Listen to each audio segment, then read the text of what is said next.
ಕುಣಿದಾಡುವ ಹಂಬಲವು ಮನದಲ್ಲಿ ಬಂತು. ಆಡುವ ನಲಿದಾಡುವ ಹೊಸ ಬಯಕೆ ನನ್ನಲ್ಲಿ ತುಂಬಿ ಬಂತು. ದೂರದ ಆ ಬೆಟ್ಟದ ಸೌಂದರ್ಯ ನೋಡೋಣವೇನು, ಜಾರುವ ಜಲಪಾತದ ಸೊಬಗನ್ನು ಕಾಣೋಣ ಬರುವೆಯೇನು.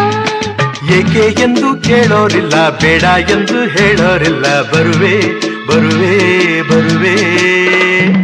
ಆಕಾಶವೇ ಹಾರಾಡು